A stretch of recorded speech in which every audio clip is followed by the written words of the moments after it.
اللہ تعالیٰ کا احسان ہے کہ اللہ تعالیٰ نے آپ کو اپنا دین پڑھنے کی توفیق عطا فرمائی ہے۔ دین اللہ تعالیٰ کا ہے، اللہ تعالیٰ کی طرف سے ہے۔ اللہ تعالیٰ نے یہ دین امت تک پہنچانے کے لیے انبیاء علیہ السلام کو بھیجا ہے، اور سب سے آخر میں خاتم الانبیاء حضرت محمد مصطفیٰ صلی اللہ علیہ وسلم کو بھیجا۔ حضور اکرم صلی اللہ علیہ وسلم صرف نبی ہی نہیں بلکہ سید الانبیاء ہیں۔ آپ صرف نبی ہی نہیں بلکہ امام الانبیاء ہیں۔ آپ صرف نبی ہی نہیں بلکہ خاتم الانبیاء ہیں۔ آپ صرف نبی ہی نہیں بلکہ نبی الانبیاء ہیں۔ تو حضور اکرم صلی اللہ علیہ وسلم تمام انبیاء کرام علیہم السلام میں سے سب سے آخر میں تشریف لائے، اللہ تعالیٰ کا دین اس امت تک پہنچانے کے لیے۔ اور رسول اکرم صلی اللہ علیہ وسلم نے صرف یہ دین پہنچایا ہی نہیں بلکہ پہنچانے کا حق ادا فرمایا ہے۔ رسول اکرم صلی اللہ علیہ وسلم کے اس دین مبارک کو صحابہ کرام نے رضی اللہ عنہم رسول اکرم صلی اللہ علیہ وسلم سے دین کو لیا اور پوری امت میں اس کو لے کر پھیل گئے، انسانیت تک پہنچایا، دنیا کے کونے کونے تک پہنچایا۔ یہی دین اس وقت وہ ہے کہ جو آپ پڑھ رہی ہیں۔ 2 سالہ علم دین کورس میں شریک ہماری خواتین، بہنیں، بیٹیاں، انہی کی خدمت میں آج چند گزارشات پیش کرنی ہے۔ سب سے پہلی بات، نیت عمل کی ہونی چاہیے کہ جتنا پڑھیں گے اس پر عمل کریں گے۔ جو بات شریعت کی، جو بات دین کی میرے علم میں آئے گی اس پر میں عمل کروں گی۔ سب سے پہلی بات یہ ہے کہ عمل کی نیت کریں اور اس میں چون چرا کو کوئی دخل نہ دیں۔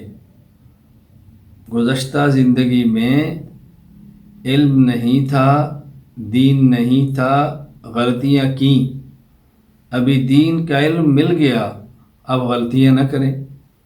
غلطی پھر بھی ہوگی، اس غلطی پر ڈٹے نہیں، توبہ کریں، اپنی اس غلطی کو غلطی تسلیم کریں اور اس کو ختم کرنے کی کوشش کریں۔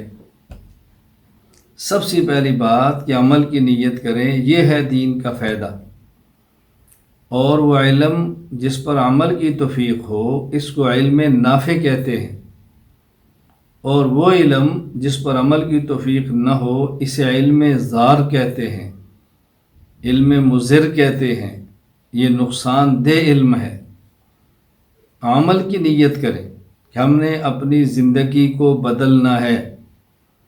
خواتین اور مستورات کے اعمال میں نماز، روزہ، زکوٰۃ، حج کے علاوہ بنیادی چیز وہ نمبر 1 پردہ اور ستر ہے۔ سب سے اہم چیز پردہ ہے، سب سے اہم چیز۔ اور پردے کے ساتھ جب تک شادی نہیں والدین کی اطاعت ہے، نکاح ہو گیا پھر شوہر کی اطاعت ہے، بچے ہو گئے تو پھر بچوں کی پرورش ہے۔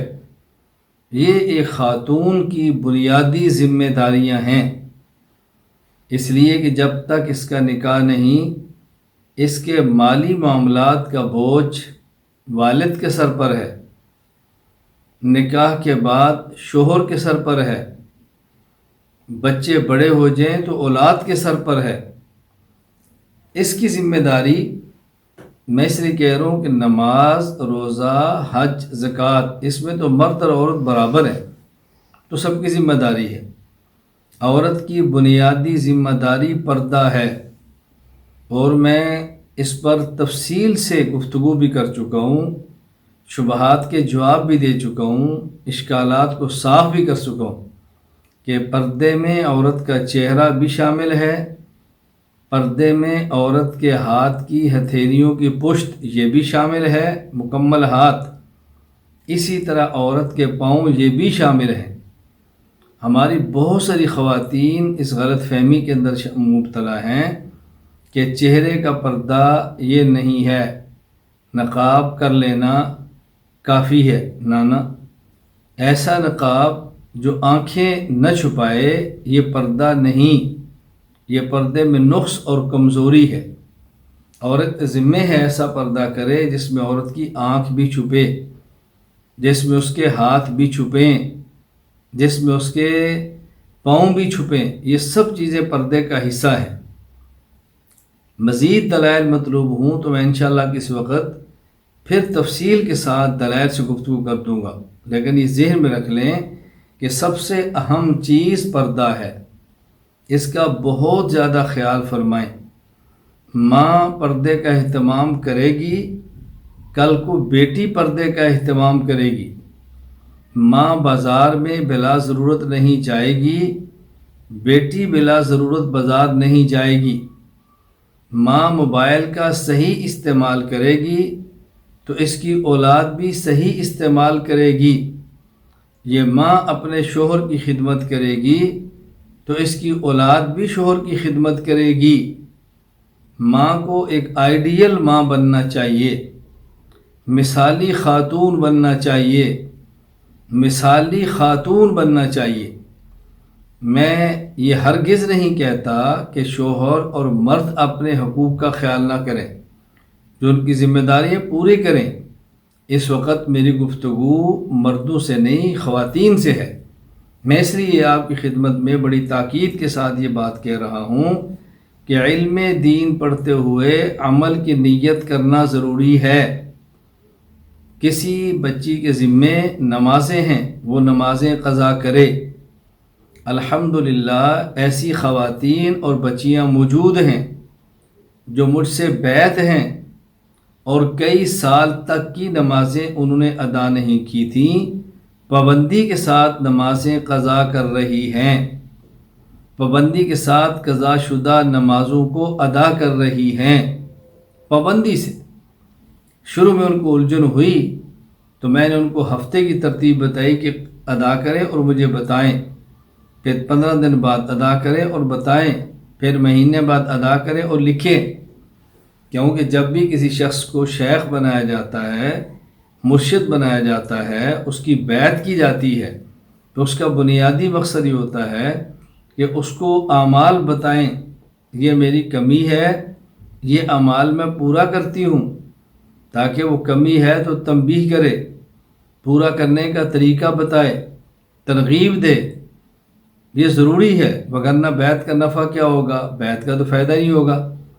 شیطان دھوکہ دیتا ہے، تم نے بیعت کر لی ہے، اگر تم نے اپنے شیخ کو یہ باتیں بتائیں اور تمہارے عیوب ان کے سامنے آئے تو تم سے نفرت کریں گے۔ وہ شیخ ہی کیا ہے جو عیب دیکھ کر نفرت کرے؟ وہ ڈاکٹر ہی کیا ہے جو مریض کا عیب دیکھے اور پھر اس کو کسی اور کو بتا دے اور مریض کی کمزوری کو نہ چھپائے؟ وہ کیسا ڈاکٹر ہے؟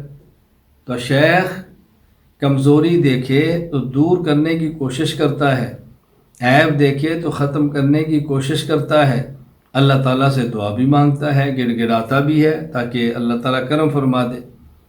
سب سے اہم چیز یہ ہے کہ خواتین یا مرد جو بھی ہیں عمل کی نیت کریں، جو نمازیں رہ گئیں اس کو مکمل کریں، اس میں کمی اور کوتاہی نہ کریں۔